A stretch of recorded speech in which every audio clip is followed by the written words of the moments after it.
Good morning children. आज हम आपकी पाठ्य पुस्तक हिंदी व्याकरण के पाठ 1 भाषा एवं व्याकरण का अध्ययन करेंगे। उसके पहले हम जान लें कि आपने अपनी पिछली कक्षाओं में पढ़ा है भाषा वह माध्यम होती है जिसके द्वारा हम अपने विचारों को दूसरों तक पहुंचा सकते हैं और दूसरों के विचारों को जान सकते हैं, समझ सकते हैं।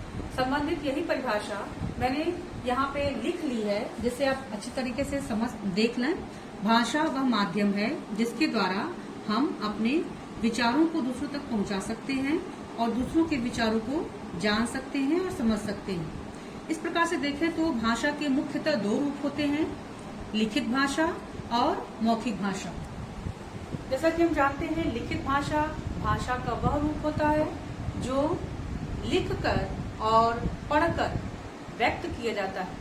यानी कि जैसे मैंने आपको अगर कुछ लिखने के लिए दिया, लिखकर प्रश्न का उत्तर जानना चाहा, तो आप अगर उत्तर लिख कर देते हैं तो वह भाषा का लिखित रूप कहलाएगा।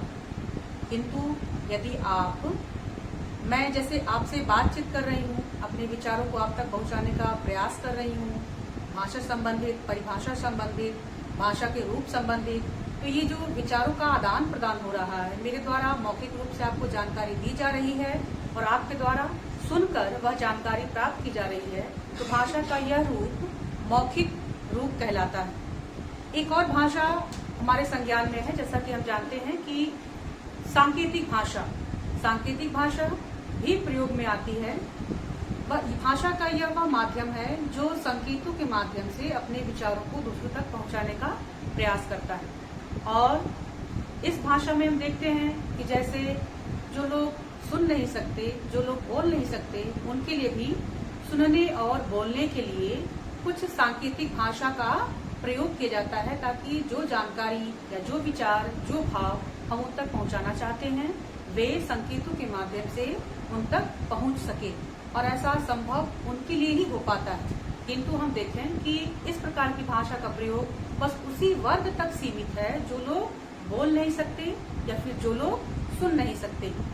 अन्य के लिए यह प्रयोग यानी सामान्य रूप से यह प्रयोग प्रचलित नहीं है, क्योंकि इसका प्रयोग भाव को, विचार को स्पष्ट रूप से सबके सामने रखने में असमर्थ होता है, इसलिए इसका प्रयोग सामान्य रूप से हम नहीं देखते। बोली अर्थात क्षेत्रीय स्तर, सीमित क्षेत्रों में प्रयोग की जाने वाले भाषा के स्वरूप को हम बोली कहते हैं। यानी कि यदि हम कोई भी, जैसे कि आपकी पंजाबी है, राजस्थानी है, जैसे कि हमने इसके पहले जाना राष्ट्रभाषा, फिर हमने देखा राजभाषा, फिर हमने देखा मानक भाषा। अब यहाँ पे क्या आ गया? यहाँ पे जो बोली आ गया वह बोली मातृभाषा का ही स्वरूप है। मातृभाषा में क्षेत्रीय स्तर पर जो बोली लोग प्रयोग करते हैं, जैसे कि हम उत्तर प्रदेश के पूर्वी क्षेत्र में रहते हैं, पूर्वी क्षेत्र में रहने वाले अधिकतर लोग भोजपुरी बोली का प्रयोग करते हैं। और इससे थोड़ा सा आगे बढ़ने से आपका फैजाबाद साइड है या फिर लखनऊ साइड है या बस्ती साइड है, तो वहाँ पे जो बोली प्रयोग की जाती है हिंदी वही होगी, किंतु उसका स्वरूप बदल जाता है। वहाँ पे उसी हिंदी को अलग लय में, अलग रूप में लोग बोलने का प्रयास करते हैं और वही तुक, वही लय थोड़ा सा बदल जाता है। हिंदी वही रहती है लेकिन उसका स्वरूप थोड़ा थोड़ा बदल जाता है। और हमारे भोजपुरी में भी वही है, अक्षर वही है, शब्दों का मेल वैसे ही होता है, किंतु वहाँ पे प्रयोग थोड़ा सा भिन्न हो जाता है। तो ये क्या है? ये सीमित क्षेत्रों में ही बोली जाती है, इसे हम किसी राष्ट्रीय स्तर पर प्रयोग नहीं कर सकते। जैसे हमारी पंजाबी है तो पंजाब क्षेत्र में ही वह बोली जाएगी, प्रयोग की जाएगी। और हमारी जैसे भोजपुरी है तो ये हम जैसे अवधि, हमारी ये अवधि नहीं बोली जाएगी। और फिर हम आते हैं अगले बिंदु पे जो है लिपि। मैंने यहाँ लिखा हुआ है लिपि। मैंने एक परिभाषा लिख ली है, भाषा को लिखने का ढंग लिपि कहलाता है।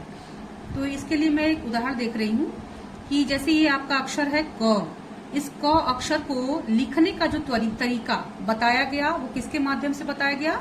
लिपि के माध्यम से बताया गया। यानी कि लिपि वह कला है, वह तरीका है, वह ढंग है जो बताता है कि किसी भी अक्षर को किस स्वरूप में हम लिखेंगे, उसका स्वरूप किस प्रकार से होगा। जैसे मैंने यहाँ क लिखा है, वैसे अगर ख को बनाना हो तो उसके लिए निश्चित किया गया स्वरूप ये है। अगर ग लिखना हो तो ग के लिए स्वरूप निश्चित इस प्रकार से किया गया, यानी कि हर एक अक्षर के, हिंदी वर्णमाला के हर एक अक्षर के स्वरूप का जो तय मानक है वह लिपि के माध्यम से ही आया है। और आप जानते हैं हमारी हिंदी भाषा की लिपि देवनागरी है और उसी लिपि में हम, लिपि के अंतर्गत हम अपनी हिंदी भाषा को देखते हैं और प्रयोग करते हैं। अब एक बड़ा ही महत्वपूर्ण बिंदु मैं देख रही हूँ यहाँ पे, जैसे कि आपके पाठ के अंतर्गत मैंने लिखा है भाषा एवं व्याकरण।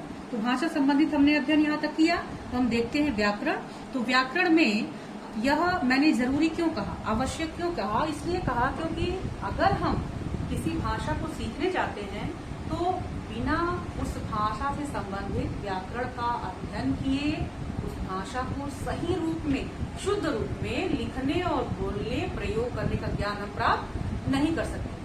यदि हम भाषा को सीखना चाहते हैं, किसी भाषा को सीखना चाहते हैं, तो संबंधित व्याकरण के ज्ञान का शुद्ध प्रयोग हमें सबसे पहले सीखना होगा। यानी कि उस भाषा को किस प्रकार से बोलते हैं, उस भाषा को किस प्रकार से लिखते हैं, संबंधित भाषा को किस प्रकार से हम प्रयोग करते हैं, कहाँ प्रयोग करते हैं, किस रूप में प्रयोग करते हैं, ये सारी जानकारी हमें व्याकरण देता है।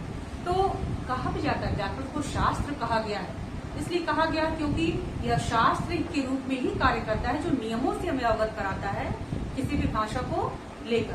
तो अगर हमें हिंदी भाषा सीखनी हो, जाननी हो, जैसे कि आपके इस पाठ के शुरुआत में ही आप देख रहे हैं कि भाषा एवं व्याकरण चैप्टर दिया गया है, पाठ दिया गया है, भाषा बताया जा रही है, फिर व्याकरण बताया जा रहा है। तो व्याकरण इसलिए जरूरी है कि आप अगर अपने लिटरेचर को, अपने साहित्य को आप अच्छे तरीके से सीखना चाहते हैं, जानना चाहते हैं, तो आपको अपने इस ग्रामर पार्ट को बेहतर तरीके से जानना और समझना पड़ेगा। इसलिए हम इसे व्याकरण को, किसी भाषा में व्याकरण को महत्वपूर्ण स्थान दिया गया है।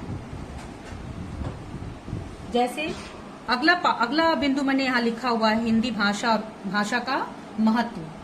आपकी पुस्तक में यह भी एक मुख्य बिंदु है और इसको जानना बहुत जरूरी है, हमें जानना भी चाहिए, क्योंकि हम हिंदी बोलते हैं, हिंदी भाषी देश में रहते हैं।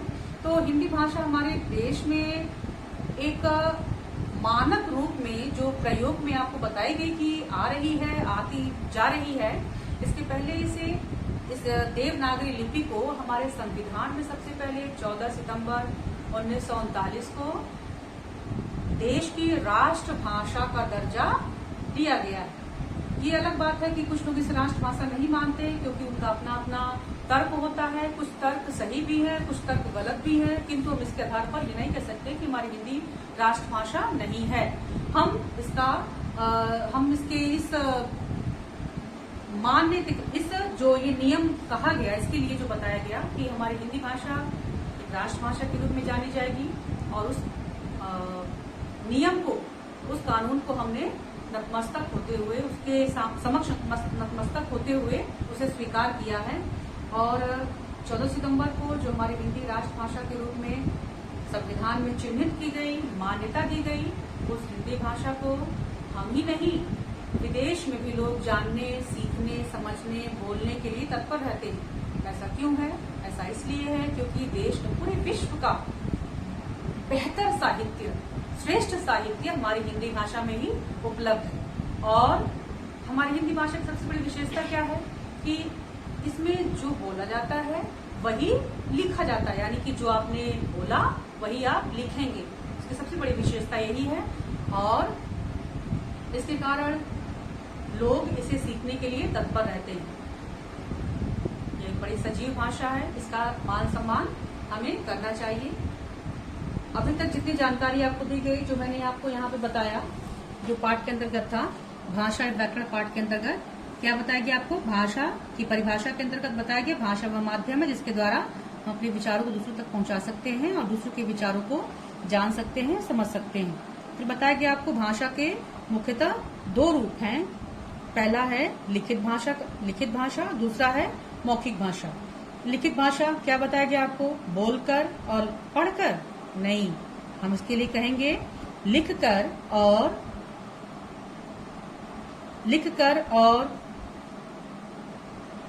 पढ़कर विचारों का आदान प्रदान करने वाली भाषा को लिखित भाषा कहेंगे।